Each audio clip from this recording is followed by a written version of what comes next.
मुजफ्फरनगर के circular road स्थित rotary club भवन में रोटरी क्लब मुजफ्फरनगर और खतौली के संयुक्त तत्वावधान में एक विशाल निशुल्क मेगा मेडिकल एवं रक्तदान सेवा शिविर का आयोजन किया गया। शिविर में आमजन को आंखों की जांच, हार्ट चेकअप, ब्लड टेस्ट और रक्तदान जैसी स्वास्थ्य सुविधाएं पूरी तरह निशुल्क उपलब्ध कराई गयी। इसके साथ ही बीपी, शुगर और कोलेस्ट्रॉल की भी जाँच की गयी। बड़ी संख्या में लोगों ने शिविर का लाभ उठाया और रोटरी क्लब के इस सेवा कार्य की सराहना की। आयोजकों ने भविष्य में भी ऐसे जनहितकारी कार्यक्रम जारी रखने की बात कही।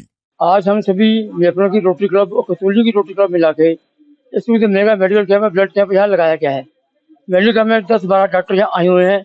हड्डियों के रोग भी हैं, हार्ट के भी हैं, पोजिशन में भी है, उसके अलावा बीपी, शुगर और कोई बीमारी किसी की उसका टेस्ट हो रहा है, आंखों का भी, दांतों का भी है।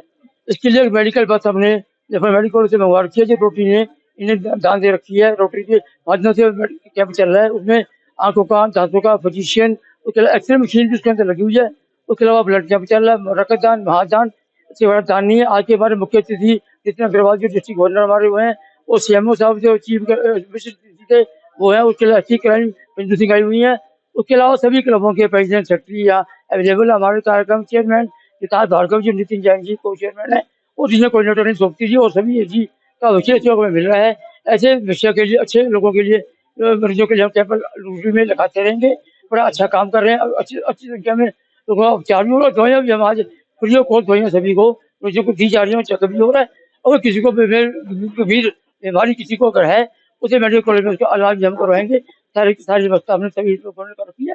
भविष्य में ऐसे अच्छे काम के लिए हम ऐसा काम करते हैं। आज यहाँ मुजफ्फरनगर में जो हमारा रोटरी भवन है, वहाँ पर मुजफ्फरनगर क्षेत्र के हमारे सभी क्लबों ने एक संयुक्त प्रयास किया है। ज्वाइंट बहुत बड़ा mega medical camp, medical checkup camp और ब्लड डोनेशन कैंप का आयोजन किया है। इसमें मुजफ्फरनगर के सारे क्लब सम्मिलित हुए हैं और इस कार्यक्रम का जो सूत्रधार हैं हमारे रीजनल कोऑर्डिनेटर जो मुजफ्फरनगर रीजन को हेड करते हैं, हमारे अनिल सोपती जी, सुनील अग्रवाल जी हैं और इस कार्यक्रम के project chairman rotary club Muzaffarnagar समर्पण के विकास भार्गव जी हैं।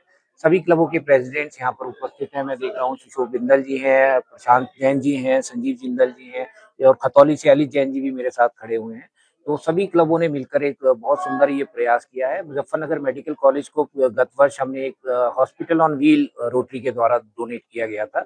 उस हॉस्पिटल एंड व्हील के साथ बहुत सारे डॉक्टर मुजफ्फरनगर मेडिकल कॉलेज से आज यहाँ उपस्थित हैं, जिसमें कि हार्ट का चेकअप, बच्चों का checkup, general physician, gynaecologist, eye checkup, year checkup और बहुत सारी फैसिलिटीज यहाँ पर मेडिकल फैसिलिटीज यहाँ प्रोवाइड की जा रही हैं। तो सभी क्लबों के संयुक्त प्रयास के लिए बहुत बहुत साधुवाद है, बधाई। दिल्ली और एनसीआर से लगातार हिंदू महिलाओं और युवतियों के लापता होने के मामलों को लेकर गंभीर चिंता जताई गई है। हिंदू युवा वाहिनी मुजफ्फरनगर ने महामहिम राष्ट्रपति महोदया को जिलाधिकारी के माध्यम से ज्ञापन भेजते हुए आरोप लगाया कि यह केवल गुमशुदगी नहीं बल्कि संगठित मानव तस्करी का मामला हो सकता है। संगठन ने आशंका जताई है कि लापता महिलाओं और नाबालिग बच्चियों को खाड़ी देशों में अमानवीय शोषण और देह व्यापार में धकेला जा रहा है। ज्ञापन में सीबीआई या विशेष टास्क फोर्स से जांच, अंतर्राष्ट्रीय गिरोहों पर कार्रवाई, राजनयिक स्तर पर कदम उठाने और एयरपोर्ट, रेलवे व बस अड्डों पर सुरक्षा व्यवस्था मजबूत करने की मांग की गई है। देखिए, जिस प्रकार दिल्ली एनसीआर में लगातार हिंदू महिलाएं और युवतियों का लापता होने एवं खाड़ी देशों में मानव तस्करी के जो हमें आशंका है कि वहां पर जो है दिल्ली में जितनी महिलाएं हैं, युवतियां हैं, उनको जो है खाड़ी देशों में भेजा जा रहा है और वहां पर उनकी तस्करी हो रही है। इसकी आशंका को लेकर आज हमने माननीय प्रधानमंत्री जी को और महामहिम राष्ट्रपति जी को एक ज्ञापन सौंपा है। देखिए, हमारी मांग यह है कि इसमें उच्च तरीके से जो सीबीआई है और जितनी हमारी संस्थाएं हैं उनको लगा देना चाहिए, क्योंकि हमें आशंका है कि मानव तस्करी हो रही है और एक ही समुदाय को टारगेट किया जाता है। क्योंकि जितनी भी मीडिया है, हमारे चौथा स्तंभ आज चुप है, वो सच्चाई नहीं दिखा रहा है। क्यों नहीं दिखा रहा है, किसके दबाव में नहीं दिखा रहा है, हमें समझ में नहीं आ रहा है।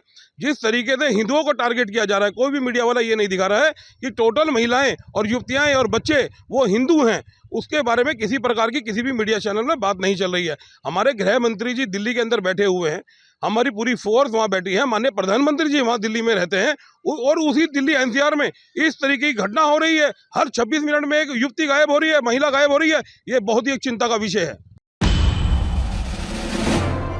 आदरणीय प्रधानमंत्री मोदी के नेतृत्व में जिस तरह से दुनिया के देश आज व्यापारिक डील सम्मानजनक तरीके से कर रहे हैं।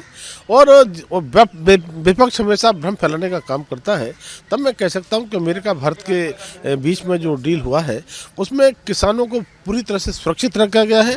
और आदरणीय प्रधानमंत्री मोदी जी ने कई बार स्पष्ट रूप से कह चुके हैं कि किसानों के साथ, मछुआरों के साथ या डेयरी वालों के साथ किसी प्रकार का कोई हम समझौता नहीं करेंगे। और आदरणीय प्रधानमंत्री जी देश के हित में, देश के नागरिकों के हित में, किसानों के हित में, मछुआरों के हित में या डेयरी जो पशुपालक हैं उनके हित में कोई भी सम्मानजनक समझौता ही करते हैं। तो मैं कह सकता हूं कि जो डील हुआ है इससे किसानों को पूरी तरह से अलग रखा गया है। देखिए, भ्रम फैलाने वाले अपने आप बेनकाब हो जाते हैं। और आदरणीय प्रधानमंत्री मोदी के नेतृत्व में जिस तरह से हमारे देश की अर्थव्यवस्था बढ़ रही है और इसको भी विपक्ष स्वीकार नहीं करता है, मुझे लगता है कि उनकी मजबूरी है। मैं कहूँगा कि देश के 140 करोड़ नागरिक आदरणीय प्रधानमंत्री मोदी जी को आशीर्वाद देते हैं और उसी का परिणाम है कि मोदी जी लगातार काम कर रहे हैं और हम अर्थव्यवस्था में भी 11वें स्थान से उठ करके आज चौथी अर्थव्यवस्था पहुँचे हैं और बहुत जल्दी ही तीसरी अर्थव्यवस्था की ओर आगे हम बढ़ रहे हैं। दुनिया भर में इस्तीफा आया होगा, उनको शर्म आती है। हमारे यहाँ किसको ऐसी बातों की शर्म नहीं आती। हाँ, संस्कार, संस्कृति, हिंदुत्व, ये बातें सिर्फ बोलने की है, लेकिन अगर किसी का नाम आया है किसी भी कारणों से, वो गंदी फाइल में, वो डर्टी फाइल में, वो जो कश्मीर फाइल वगैरह बनाते हैं ना फिल्म को, ये क्या केरल फाइल, कश्मीर फाइल, ये फाइल, वो फाइल, ये लोगों ने एपिस्टन फाइल एक फिल्म बनानी चाहिए। फाइल है ना, तो सिर्फ कश्मीर फाइल है। और कौन सा फाइल आया था बीच में, केरल फाइल। तो मैं उनसे, जो प्रोड्यूसर थे उस फिल्म के, जिसने कश्मीर फाइल का धंधा किया और करोड़ों रुपए कमाए, उनसे मेरा आह्वान है कि आप एपिस्टन फाइल पर फिल्म बनाइए। अगर फाइनेंस की जरूरत हो तो देश की जनता से हम फाइनेंस जमा करके आपको दे देंगे, लेकिन एपिस्टन फाइल बनानी चाहिए, जरूर बनाइए। बहुत धमाकेदार फिल्म होगी बॉक्स ऑफिस पर। जब बिहार की बात करेंगे, शिक्षा की बात करेंगे, रोजगार की बात करेंगे, और सबसे बड़ी बात, जब आप नीट की मामला उठा रहे थे हमारे नेता, तो जब न्याय की बात कीजिएगा तो उनके साथ हमेशा ऐसा ही हुआ है। चाहे कोरोना काल में देखिए, जब रूडी जी का जब वो एम्बुलेंस कांड जो उजागर कर रहे थे, तभी भी नेताजी को पुराने केस मामले को लेकर उनको जेल भेज दिया गया था। और सेम चीज समझ क्या हुआ, आज सब देख रहा, पूरा बिहार देख रहा है कि नीट के मामला को ये बार-बार लगातार संसद भवन में उठा रहे थे। तो सरकार तो डबल इंजन की सरकार है, वो तो जाहिर सी बात है। अगर आप न्याय की बात करेंगे तो जेल तो जाना पड़ेगा, रोजगार की बात करेंगे तो जेल जाना पड़ेगा। सरकार की विफलता में अगर हाथ में हाँ मिलाते हैं तो आपकी सफलता है। अगर आप उनके जैसी विफलता को आप दिखाना चाहेंगे तो आपको जेल जाना तय है, और यही हमारे नेता के साथ हुआ है। और अभी हम लोग IGMS में है, उनकी हालत थोड़ा गंभीर है, तो स्ट्रेचर पे भी है, अभी लगातार डॉक्टर की निगरानी में है, और जैसे वो ठीक होते हैं उसके बाद हम लोग आगे इस पर चर्चा करेंगे। तो डॉक्टर अभी कह रहे हैं कि उनकी स्थिति थोड़ा ठीक नहीं है, अभी लगातार 8-10 डॉक्टर उनके साथ लगे हुए हैं, कुछ नर्सेज वगैरह भी है, साइन वगैरह चट रहे हैं उन पर। तो जैसे उनका ठीक होता है फिर हम इस पर आगे बात कर सकते हैं। बिहार सरकार के स्वास्थ्य विभाग के द्वारा माननीय मुख्यमंत्री श्री नीतीश कुमार जी के नेतृत्व और मार्गदर्शन में लगातार स्वास्थ्य सेवाओं को बेहतर करने का काम किया जा रहा है। सुदूर गांव में बैठे हुए लोगों को भी विशेषज्ञ चिकित्सकों का लाभ मिल सके, उसके प्रयास किए जा रहे हैं। और स्वास्थ्य विभाग में जो मानव बल की नियुक्ति की प्रक्रिया है उसको भी तेज किया गया है।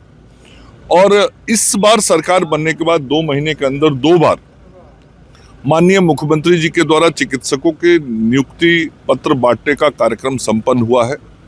बहुत शीघ्र, लगभग 15 दिनों के अंदर 5000 नर्सेज की भी नियुक्ति पत्र के वितरण का कार्य किया जाएगा।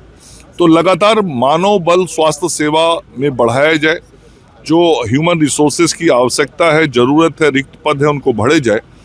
वो काम मुख्यमंत्री जी के नेतृत्व में हम सब लोग कर रहे हैं। और आज 1224 विशेषज्ञ चिकित्सक और सामान्य चिकित्सा पदाधिकारियों की नियुक्ति हुई।